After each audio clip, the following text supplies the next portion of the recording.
데살로니가전서 3장 9절에서 13절 우리 교독하도록 하겠습니다. 우리가 우리 하나님 앞에서 너희로 말미암아 모든 기쁨으로 기뻐하니 너희를 위하여 능히 어떠한 감사로 하나님께 보답할까? 심히 간구함은 너희 얼굴을 보고 너희 믿음이 부족한 것을 보충하게 하려 함이라. 하나님 우리 아버지와 우리 주 예수는 우리 길을 너희에게로 갈 수 있게 하시오며 또 주께서 우리가 너희를 사랑함과 같이 너희도 피차간과 모든 사람에 대한 사랑이 더욱 많아 넘치게 하사. 같이 읽겠습니다.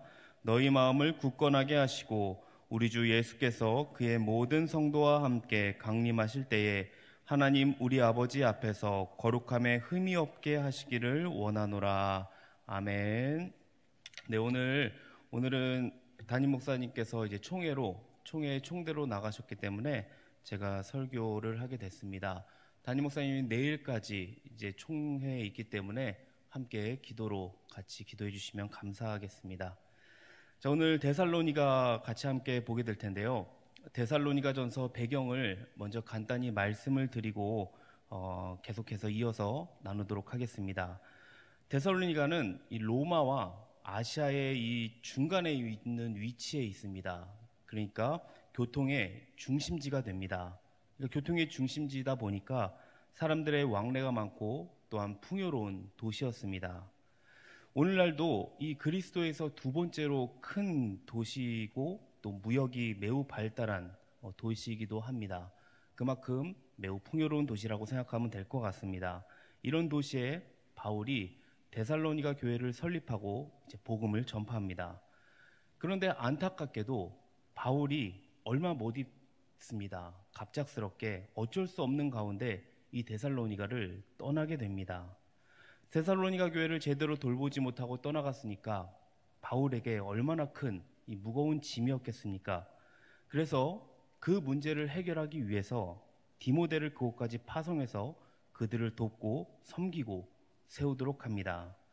오늘 본문에서 바울이 디모데를 보낸 후에 이제 하는 게 있습니다. 그것이 뭐냐면 그들을 위해 기도를 하고 있습니다. 바울은 디모데를 보내는 것으로 그치지 않고 끝까지 기도를 해주고 있습니다. 제대로 된 열매를 거두려면 이 하나님의 도우심과 하나님을 의지함이 아니면 안 되는 줄 알기에 디모데를 보낸 뿐만 아니라 계속해서 기도를 한 것입니다. 마찬가지로 하나님이 돕지 않는다면 우리가 기대하는 일이 가능하지 않다는 것을 우리는 너무나 잘 알고 있습니다. 그래서 우리는 기도할 수밖에 없는 것입니다. 여기 계신 분들은 아니지만 가끔 이렇게 생각하는 분들을 본 것 같습니다. 기도해야 되는 건 아는데 너무 바빠서 기도를 하지 못하겠어요. 이렇게 말씀하시는 분들이 있습니다. 그런데 이것은 잘못된 거죠.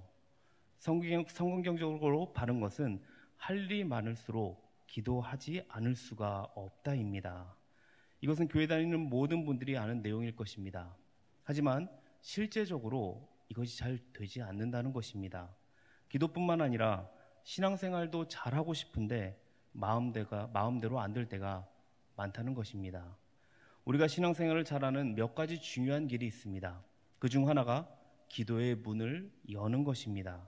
기도하는 재미와 행복을 아는 사람이라면 신앙생활의 50%는 성공했다고 합니다. 기도해야 한다고 하니까 기도하는 것이 아니라 정말 자신이 하고 싶어서 기도하는 것, 그런 마음이 어떤 것인지 안다면 여러분의 신앙생활은 반 이상 성공하는 것이나 마찬가지입니다. 그래서 이 시간 우리가 기도의 문을 여는 시간을 가졌으면 합니다. 디모데를 보내는 것으로 충분하지 않았습니다.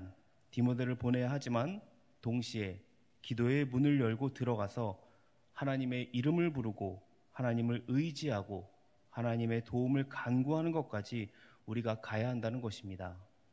제 삶을 이제 쭉 돌아봤을 때 하나님께 가장 감사했던 시간이 있었습니다. 유학을 갔다 와서 여러 가지 일들을 했는데 잘 일들이 풀리지가 않았습니다. 그리고 앞길이 보이지가 않아서 막막했던 적이 있었습니다. 그때 문득 드는 생각이 작정 기도를 해봐야겠구나라는 생각이 들었습니다.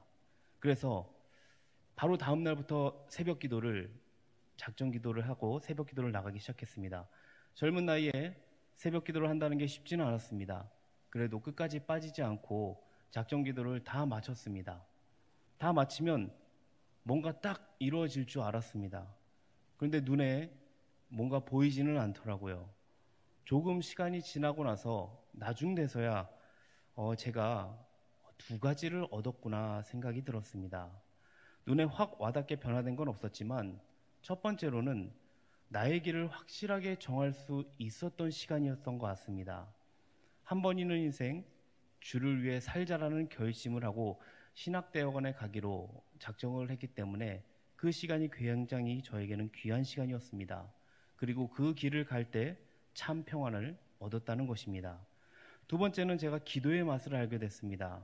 전에는 기도를 해도 그냥 형식적으로 아니면 시키는 대로만 그냥 했던 것 같습니다. 그런데 작전 기도 이후에 제가 스스로 기도의 자리를 찾게 되고 또 기도하는 것이 얼마나 큰 기쁨이고 감사한 것인지, 감사한 시간인지, 이것이 저에게는 참으로 감사한 일 중 하나입니다.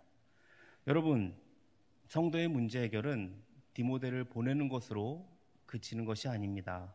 기도의 문을 열고 아버지의 면전에 같이 갈치할 때 이루어집니다. 아버지의 도움 없이, 하나님의 역사함 없이 우리 삶에 무엇인가 이루어질 수가 있겠습니까? 우리는 하나님의 도우심으로 사는 사람들이지 않습니까? 그래서 기도의 이 골방을 열어야 합니다. 기도의 자리가 짐이 되고 부담스러운 그런 짐이 되는 그런 자리가 되면 안 되는 것입니다. 기도의 자리를 그리워하고 우리는 사모해야 합니다. 여러분의 일상에서 밥을 먹는 것보다 더 행복하고 좋은 시간이 되도록 기도를 친밀하게 만드는 것이 우리 신앙생활에서 핵심일 것입니다. 여러분, 바울은 디모데를 보낼 뿐 아니라 그들을 위해서 기도하는데 그 기도의 과정을 우리가 같이 한번 살펴보도록 하겠습니다. 우리 9절을 다시 한번 같이 읽어보도록 하겠습니다. 같이 한번 읽겠습니다. 시작. 우리가 우리 하나님 앞에서 너희로 말미암아 모든 기쁨으로 기뻐하니 너희를 위하여 능히 어떠한 감사로 하나님께 보답할까. 디모데가 데살로니가 교회에서 좋은 소식을 가져옵니다. 그 소식이 얼마나 기뻤던지 바울은 복음이라고 부를 때와 같은 이 단어를 사용했습니다. 그렇다면 그렇게 기뻐하고 즐거워하는 바울이 무엇을 했겠습니까?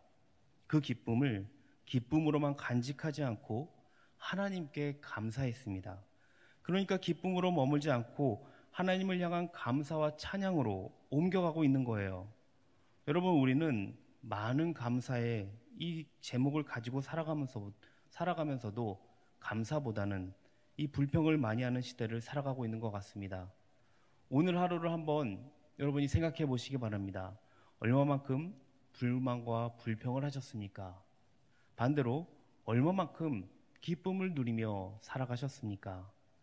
이런 시대에 기쁨을 감사 제목으로 바꿀 줄 아는 것이 경건의 굉장히 중요한 원리 중 하나라고 할 수 있겠습니다. 기뻐하는 것으로 끝나지 않고 그 기쁨을 하나님이 행하신 줄 알고 감사하는 것입니다. 이 감사는 또 무엇을 불러오냐면 9절에서 능히 어떠한 감사로 하나님께 보답할까라고 말했는데 10절에 보니까 그 감사가 다시 이러한 이들의 기도로 바뀌고 있습니다. 한번 10절을 볼까요? 10절 주야로 심히 간구함은 너희 얼굴을 보고 너희 믿음이 부족한 것을 보충하게 하려 함이라. 그러니까 바울은 기쁨을 인간적인 기쁨으로만 끝난 것이 아니었습니다.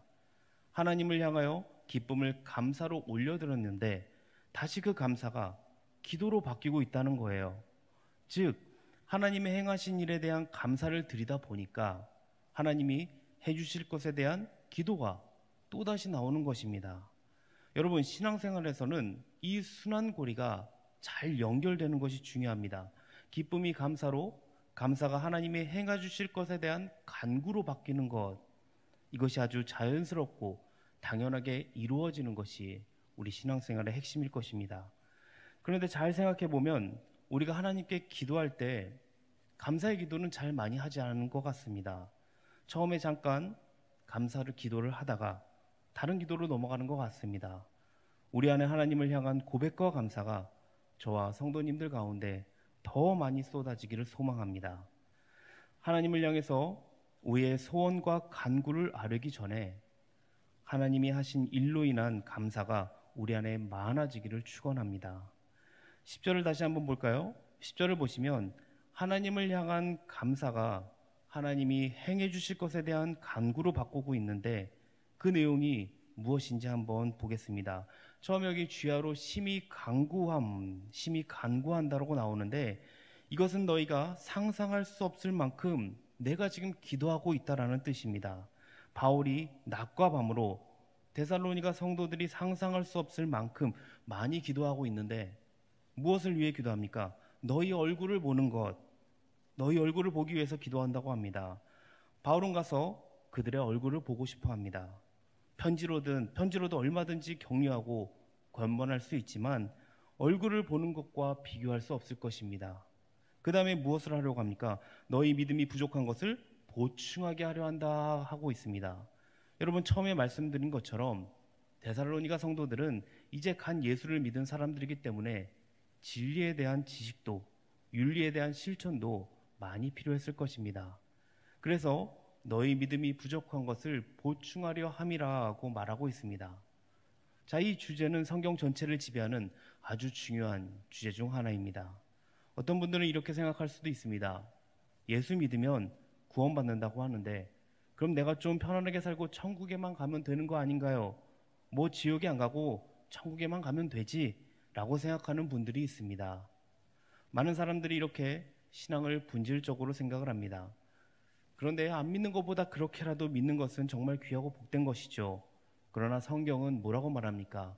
성경이 힘써서 강조하는 주제는 여러분이 진리와 삶에 있어서 제대로 자라나는 것입니다. 예수를 믿기만 하면 되는 것이 아니에요. 여러분이 예수를 믿고 나면 잘 자라서 예수 믿는 아름다움이 얼마나 귀한 것인지, 주를 믿는 것이 얼마나 복된 것인지, 주를 믿는 사람들이 형용할 수 없는 아름다움이 무엇인지가 여러분의 이 삶에서 묻어나기를 성경은 얼마나 원하는지를 모릅니다.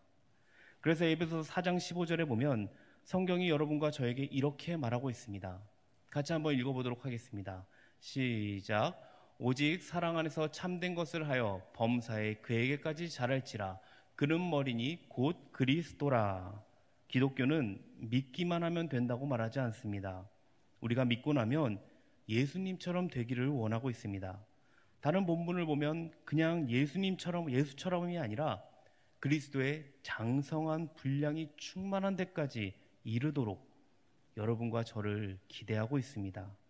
그저 우리가 예수를 믿어서 천국에 그냥 쏙 들어가는 것이 아니라 예수의 그 형용할 수 없는 아름다움이 우리 삶에 묻어나는 것을 원하고 있다는 것입니다. 사랑하는 동원교회 성도 여러분, 저는 이 성경을 열어서 사람을 돕는 것이 여러분과 저를 향한 이 부름이라고 믿습니다. 그래서 저는 더 성경을 많이 봐야 되고 더 공부하고 성경을 사랑해야 하는 것이 당연합니다. 그렇다고 여러분도 저처럼 따라하라는 것이 아닙니다. 하지만 성경을 열어서 도움이 필요한 영혼들을 섬길 수 있는 자리까지는 자라야 합니다. 단단한 음식을 먹고 지각을 사용함으로 분별할 줄 아는 데까지 자라야 하는 것입니다. 그래서 우리는 절대 그 자리에 머무는 것이 아닙니다. 주님을 아는 지식에 있어서나 주님을 닮아가는 길에 있어서 완전한 데까지 우리는 자라야 합니다. 바울이 데살로니가 성도들의 얼굴을 보고 하고 싶어하는 일이 바로 이 일입니다. 11절에서 13절을 보시면 바울이 데살로니가 교회 성도들을 위해 구체적으로 어떤 기도를 하고 있는지 보여줍니다. 우리는 성경 안에 기록된 이 기도를 눈여겨보아야 합니다. 기도도 배워야지만 제대로 할 수 있습니다. 여러분 중에는 세월이 상당히 지났는데도 기도가 제대로 잘하지 않는 분들이 있을지 모르겠습니다. 성경을 통해 배워서 잘해야 하는 일주 중에 가장 중요한 것이 이 기도입니다. 여러분 컴퓨터 자판을 칠 때 손가락 2개로만 치시는 분들을 본 적이 있을 겁니다. 그것을 독수리타법이라고 하죠. 그런데 피아노를 칠 때 독수리타법처럼 손가락 2개만 사용해서 치는 사람을 본 적이 있나요? 어린아이가 이 2손가락으로 피아노 건반을 친다고 한번 생각을 해봅시다. 그러면은 잘 치든 못 치든 뭐 귀엽기만 할 것입니다. 그런데 어린아이가 피아노를 계속 배우고 자라서도 평생 그렇게 2손가락으로 친다고 생각해 보십시오. 음을 누리기는 하지만 제대로 된 곡을 치지 못하고 두 손가락으로 할 수 있는 이 젓가락 행진곡 정도 친다고 한다면 얼마나 안타깝겠습니까? 기도도 마찬가지입니다. 안 하는 것보다 독수리 타법이라도 하는 게 낫겠지만 많은 사람이 성경을 통하여 기도를 배우지 않기 때문에 기도가 잘하지 않고 여전히 독수리 타법에 머물러 있다는 것입니다. 그렇기 때문에 기도도 반드시 배워야 하고 성경이 기도를 어떻게 가르쳐 주는지 눈여겨보고 무엇을 기도하고 어떻게 기도해야 되는지 알아야 한다는 것입니다. 그래서 함께 오늘 이것을 같이 한번 살펴보도록 하겠습니다. 11절을 한번 읽어보도록 하겠습니다. 같이 한번 읽겠습니다. 시작. 하나님 우리 아버지와 우리 주 예수는 우리 길을 너희에게로 갈 수 있게 하시오며. 여러분, 성경에 나오는 모든 기도의 공통점이 무엇일까요? 기도의 가장 처음이 있습니다. 가장 처음에 우리는 어떻게 기도를 하나요? 부름을 하죠. 기도는 부름에서 시작합니다. 바로 하나님을 부르는 것에서 시작을 합니다. 하나님 아버지. 그런데 그것보다는 우리를 사랑하시는 하나님 아버지, 오늘도 살아서 역사하시는 하나님 아버지, 온 우주 만물을 창조하시는 다스리시는 주님, 이렇게 다양한 부름이 기도 중에 풍성하게 나오는 것이 좋습니다. 이 부름은 여러분이 기도할 때 하나님의 큰 기쁨이 된다는 것입니다.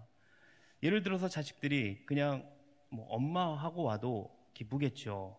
그런데 예쁜 우리 엄마, 착하고 제일 좋은 우리 엄마라고 한다면, 그렇게 부르면서 온다고 하면 이런 자식한테는 무엇을 주어도 아깝지 않을 것입니다. 마찬가지로 하나님의 아버지의 마음도 그렇다는 것입니다. 우리는 기도를 자꾸 기브앤테이크로 여길 때가 많은 것 같습니다. 그것보다는 풍성한 교제를 통해 아버지를 깊이 경험하고 누리며 우리는 나가야 되는 것입니다. 특별히 하나님을 찾고 부르는 부름은 기도에서 꽃과 같습니다. 여러분의 형편과 상황에 꼭 맞는 고백을 담아서 아버지를 불러보시기 바랍니다. 자, 이제 바울이 한 기도의 내용을 살펴보고 우리가 마치려고 하는데요. 아까 읽었던 11절을 다시 한번 보시면 우리 주 예수는 우리 길을 너희에게 갈 수 있게 하시오며 라고 나옵니다. 말하자면 방해나 장애물들을 다 물리치고 최대한 빨리 갈 수 있게 해주시기를 지금 기도하고 있는 것입니다. 몹시 가고 싶은데 바울이 못 가고 있으니까, 가고자 했는데 마귀가 막아서 못 가니까 지금 이런 기도를 드리는 것입니다. 두 번째는 우리가 조금 더 눈여겨볼 필요가 있는데 12절에 보시면 또 주께서 우리가 너희를 사람과 같이 너희도 피차감과 모든 사람에 대한 사랑이 더욱 많이 넘치게 하사라고 합니다. 이것은 사랑을 위한 기도입니다. 데살로니가 성도들의 사랑을 위해 기도하는데 잘 보시기 바랍니다. 그냥 사랑이 많도록 기도하는 것이 아니라 어떻게 기도하고 있죠? 피차 간에, 성도들 간에 서로 한 걸음 더 나아가서 모든 사람을 사랑하도록 기도합니다. 사랑이 풍성하게 넘쳐나도록 지금 기도하고 있습니다. 여러분, 에베소서 3장 19절을 보면 이 본문과 거의 비슷하게 바울이 하나님의 사랑을 알아가도록 기도하고 있습니다. 너비와 길이와 높이와 깊이를 알아가도록 그렇게 기도하고 있습니다. 사랑은 그냥 한다고 되는 것이 아닙니다. 사랑은 형용할 수 없는 너비와 길이와 높이와 깊이를 가지고 있기 때문에 제대로 풍성하게 사랑하려면 우리가 기도를 해야 됩니다. 지금 이 사랑은 점점 확장되는 것을 볼 수 있습니다. 마음에 드는 아주 소수에게로 대상이 좁혀져 있다가 사랑의 너비가 더해져서 본문에 있는 모든 사람으로 확장이 됩니다. 그렇다면 모든 사람에게는 누가 포함이 되어 있느냐? 그들을 핍박하고 못살게 구는 원수들도 포함되어 있는 거예요. 처음에는 사랑의 대상이 제한이 있을지라도 세월이 흐르고 흐를수록 대상의 범위가 넓어지면서 원수도 사랑할 수 있게 된다는 것입니다. 이처럼 우리도 기도를 통해 세월이 흐르면서 점점 더 확장해가는 풍성한 사랑을 하기를 축원드립니다. 마지막으로 13절을 읽어보겠습니다. 같이 이거를 읽어보도록 하겠습니다. 시작. 너희 마음을 굳건하게 하시고 우리 주 예수께서 그의 모든 성도와 함께 강림하실 때에 하나님 우리 아버지 앞에서 거룩함에 흠이 없게 하시기를 원하노라.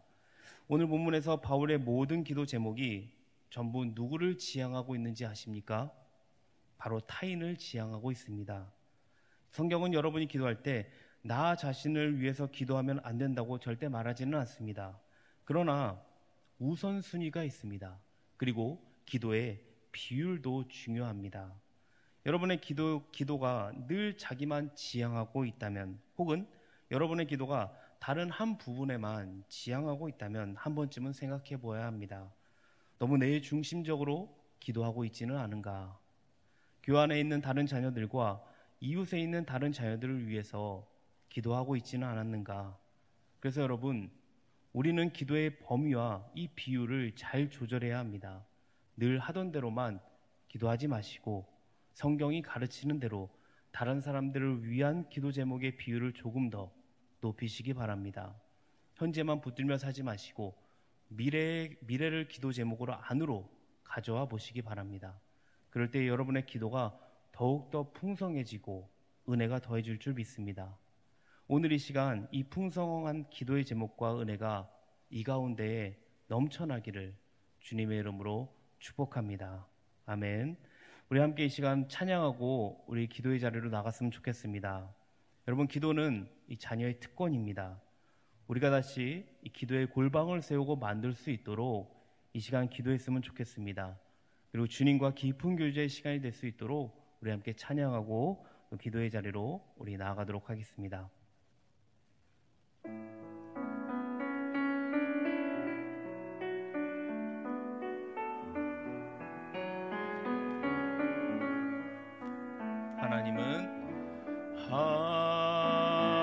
하나님은 우리의 피난처가 되시며 환난 중에 우리의 힘과 도움이시라. 하나님은 우리의 피난처가 되시며 환난 중에 우리의 힘과 도움이시라. 아멘. 너희는 가만히 있어. 너희는 가만히 있어. 주가 하나님 되말지어다. 열방과 세계 가운데 주가 높임을 받으리라. 너희는 가만히 있어. 너희는 가만히 있어. 주가 하나님 되말지어다. 열방과 세계 가운데 주가 높임을 받으리라. 우리 처음부터 찬양합니다. 하나님은 우리의 하나님은 우리 피난처가 되십니다.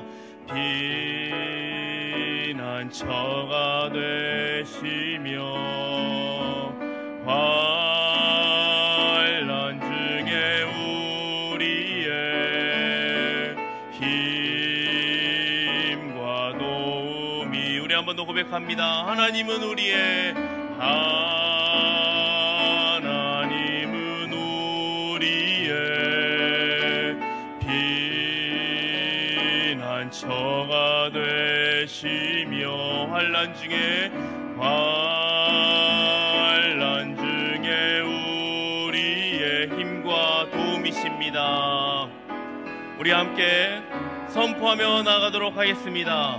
너희는 가만히 있어. 주가 하나님 됨 알지어다. 너희는 가만히 있어.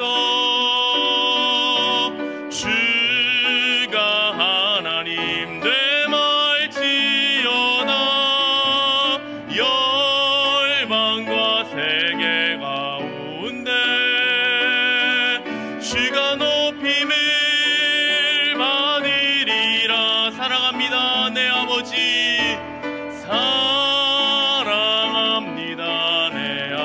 아버지 찬양합니다. 내 온 마음 다하여 선포합니다. 예수 그리스도 주님 오심을 우리 한 번 더 채워 기도하며 나갑니다. 사랑합니다 내 아버지, 사랑합니다 내 아버지, 찬양합니다. 내 온 마음 다하여 선포합니다. 예수 그리스도 주님 오심을 기다리며 시간 오늘 말씀을 생각하시면서 우리 함께 주여 한번 외치고 우리 기도하며